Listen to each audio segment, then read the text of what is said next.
Et nous voilà sur une nouvelle vidéo concernant les retraitements en consolidation. On va donc cette fois-ci traiter le cas des frais de développement. Alors encore une fois, donc, on va donc rappeler les règles comptables associées aux différents référentiels des comptes individuels ou des comptes consolidés. Au niveau donc des comptes individuels, le PCG donc indique que les frais de développement doivent être enregistrés soit en charge, soit à l'actif. En ANC 2001, dans le référentiel français consolidé, les frais de développement, lorsque les conditions bien sûr sont respectées, doivent être enregistrés à l'actif. En IFRS, c'est la même chose. Vous avez l'obligation, dès lors que les conditions sont réunies, d'enregistrer les frais de développement à l'actif. Je vous conseille avant tout, avant de passer votre écriture comptable et de justifier vos calculs, sur votre brouillon, de vous remémorer les différents comptes qui ont été impactés ici par les retraitements. Donc encore une fois, vous allez devoir déterminer le solde des comptes qui sont impactés au niveau des comptes individuels et ensuite au niveau des comptes consolidés. Ici, concernant les comptes individuels, on a dû donc enregistrer des frais, on a dû donc enregistrer des charges liées aux frais de développement.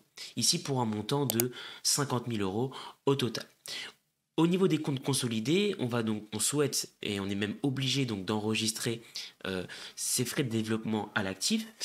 Donc au niveau donc des comptes, on a donc un frais de développement qui est à un montant de 50 000 euros et en contrepartie bien sûr l'enregistrement d'une production immobilisée pour un montant de 50 000 euros. On va donc pouvoir mettre l'ensemble de ces soldes, de ces différents comptes, dans un tableau. Alors au niveau donc du tableau, ici, je vous conseille de présenter de cette manière le compte individuel, compte consolidé, et bien sûr le différentiel. Donc on part donc des comptes individuels et notre objectif c'est d'arriver donc au niveau des comptes consolidés. Donc les charges, frais de développement, ici, ils sont bien donc enregistrés pour un montant de 50 000 euros. Ces charges, elles vont bien rester dans les comptes consolidés pour un montant de 50 000 euros. Leur impact va être annulé via le compte production immobilisée. Concernant donc les frais de développement, on a bien un solde estimé ici à 50 000 euros. Donc il faudra donc l'augmenter, donc ce compte pour 50 000 euros. En contrepartie, on a l'enregistrement d'une production immobilisée, le compte donc bien sûr 722, pour un montant, donc ce qu'on souhaite finalement c'est bien 50 000 euros, donc on va bien augmenter ce compte pour un montant de 50 000 euros encore une fois. On va donc maintenant, on a bien justifié nos calculs, on va donc passer à l'écriture comptable. Première étape, on va donc encore une fois ajuster le compte de gestion. On va commencer donc par un petit A, on va dire, l'ajustement des comptes impactant le CDG. Ici, on a vu donc au niveau de notre tableau, on a bien la production mobilisée qu'il faut bien augmenter pour 50 000 euros. Et en contrepartie, lorsque tous les comptes ont été ajustés, on va donc s'occuper d'équilibrer notre compte de gestion par le résultat gestion. Effectivement, la production mobilisée est un produit, il va bien donc augmenter le compte résultat gestion. On a donc terminé ici l'ajustement du CDG, on va donc pouvoir passer à l'étape 2, l'ajustement du bilan.